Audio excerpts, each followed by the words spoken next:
พ่อลูกหลานพร้อมเล็งจอสิตัดต่อนิทานคำรับให้สมความคุยยานเพิ่นถุยนำลายโป่งลงความรอคอยผ่าที่เอากลับไปสอนความโบราณพุ่นกล่าวว่าคน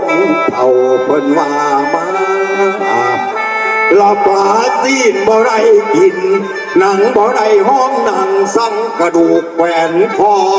นิทานรออยู่ทางหน้าสุภาษิตเพิ่นคิดบอกเด่นชีวิตคนยอกย้อนละครเล่กะบ่ปานเฮ้ยคือจังไหนคืนนี้พอลาตีบนทานยามเวกาน้ำหมอกย้อยโอ้ยคอยนอนเพ้อดอกพวงฝันว่าไปข้าบ่วงพวกนายผ่านดักบ่วงมันพันผูกคอหาทางดินตาบ่ไหว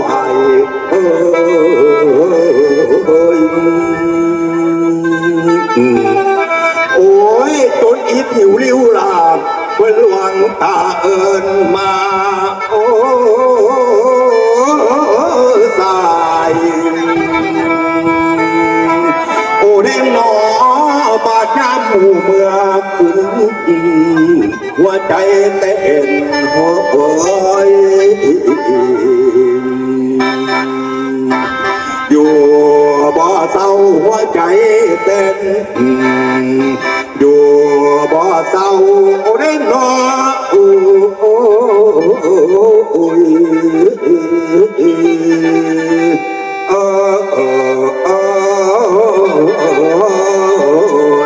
แฟนหมอลำ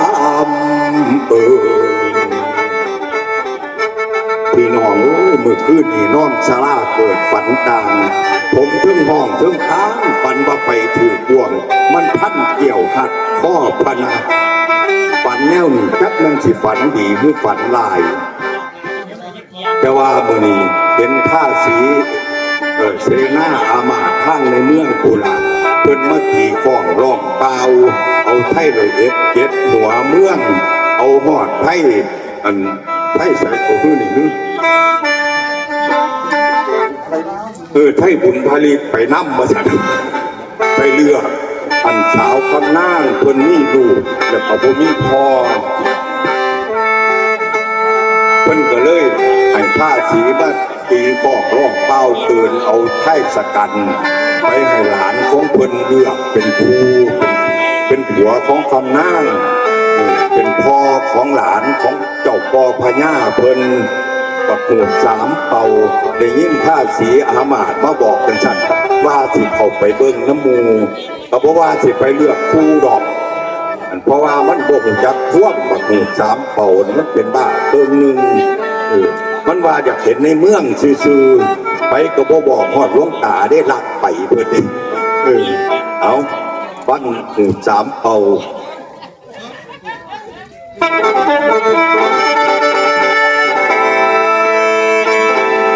แฟนแฟน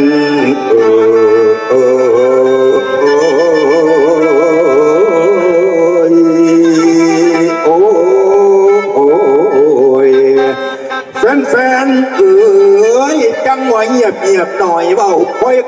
ยอย่าคุยกันเติมน้ำมันเศร้าพักชัวปลาเดียวโอ้ยสิพายายไขกุญแจแย่ลงส่องร้องติดเสียงสตาร์ทเหยียบคันเร่งทดลองเสียงปล่อยน้ำมันออกล้อลื่นเสียงกระหึ่มสั่นละทวงขาใส่ขวดเกียบคาดจนจำตีนบ่ทันโดนบ่ายโม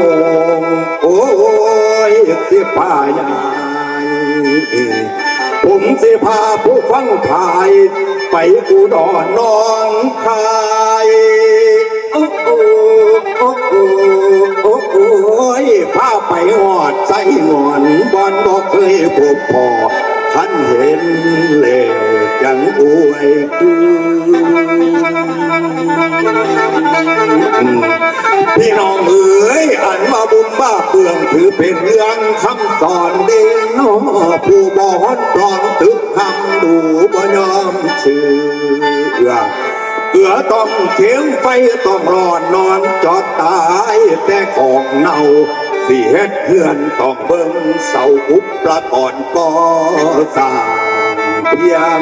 พร้อมกังสิงามสิ่งที่เห็นนั่นแม่นมามโบราณว่าบ่มีผิดบาปคือไฟบุญเย็นนังทานโอ้ยกระแสน้ำละบ่เลื่อนกดคอห้ามเกิดสงครามบ่หอนเลือดเกิดเสนียดกันไล่เกิดเพราะไรเลือดร้อนแม่นอนได้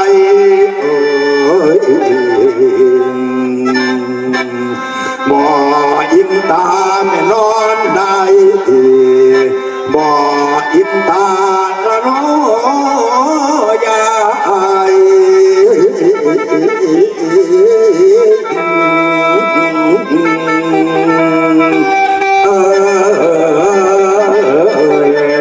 วานาวานาก็เลยอาจารย์นั่นถ้าว่าสิบ่ได้เต้ยจนกับบ่เต้ยล่ะ